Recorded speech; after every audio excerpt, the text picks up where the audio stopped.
It's not just a matter of being able to practically take care of the language of another person. Say, okay, I've done this enough to you that if I, now I know, I've done this enough to know that if I press these buttons, I don't know why, but if I press these buttons, you will be satisfied. You feel loved. Languages are not like that. When we live with a language long enough, we really see through it when we become able to move into the language as if it is our language. If we translate between two languages enough, then those two languages start to join in our being, in our mind.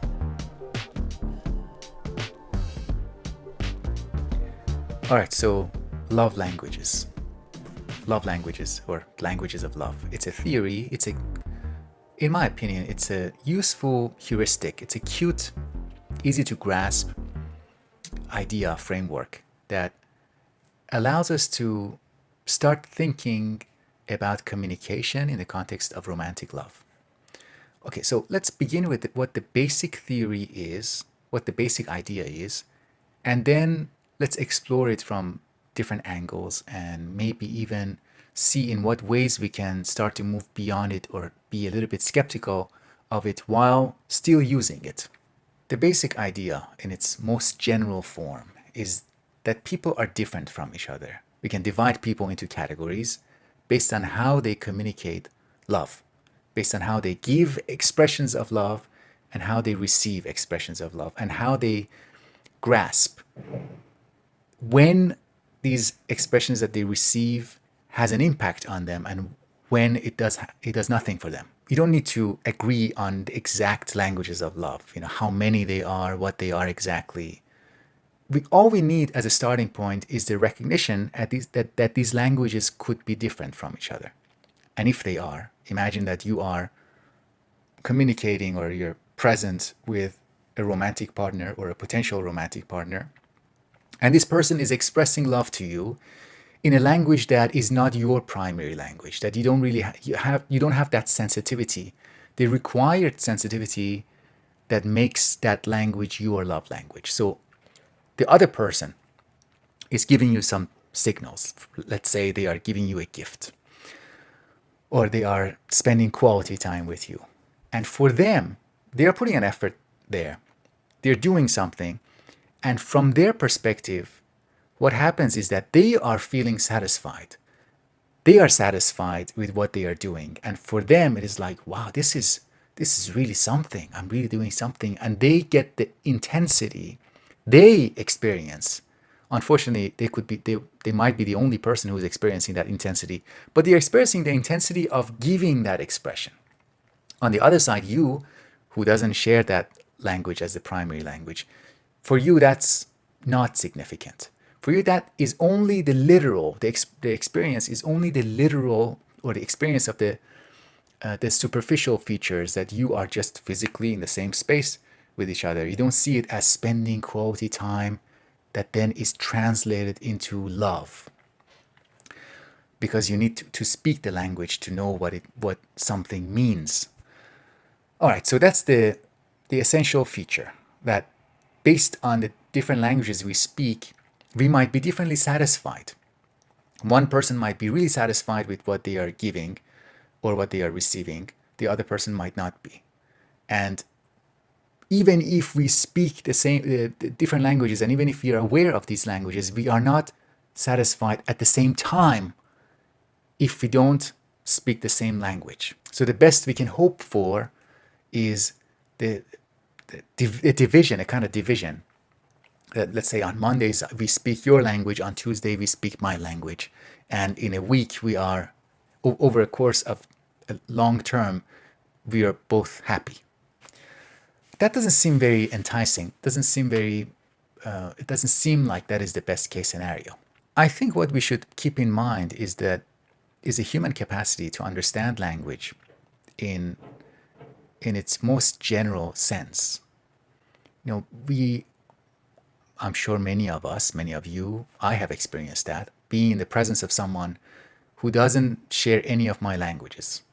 I speak a couple of languages, they speak a couple of other languages, but when we confront each other, we have no words.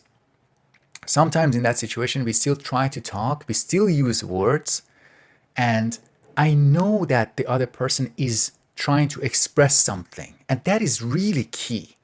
That assumption that I don't get what the other person is trying to say, but I know that they are trying to say something, that there's something behind their words, that these are not just random sounds.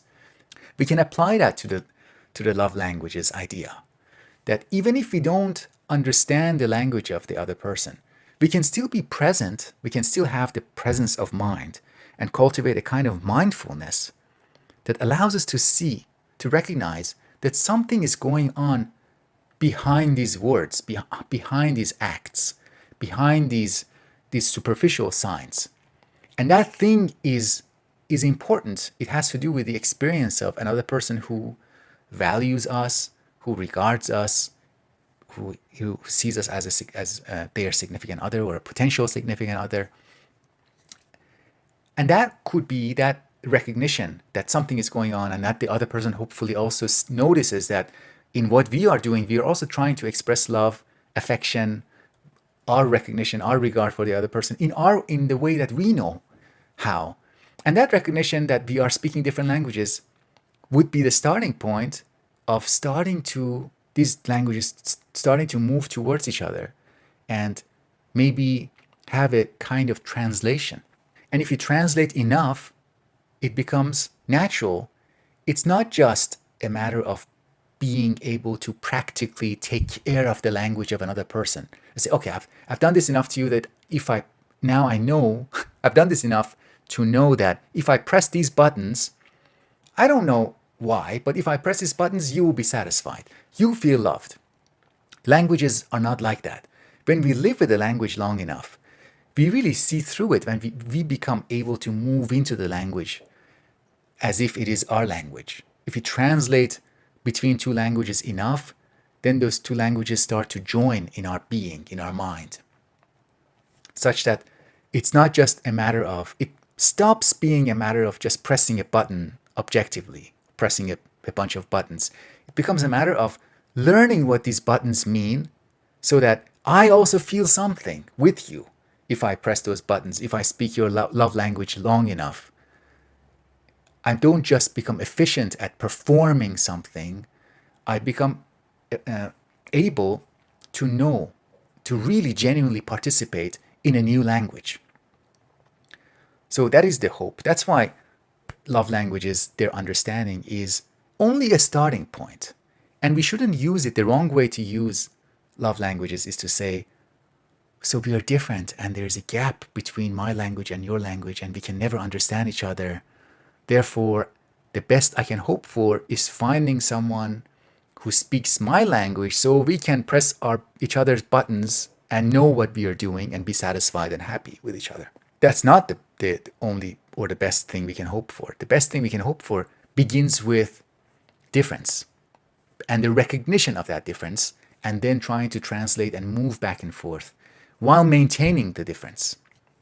Anyways, I am interested in knowing what you think about these love languages. Do you think it is a pseudoscientific theory? Do you think that it is useful?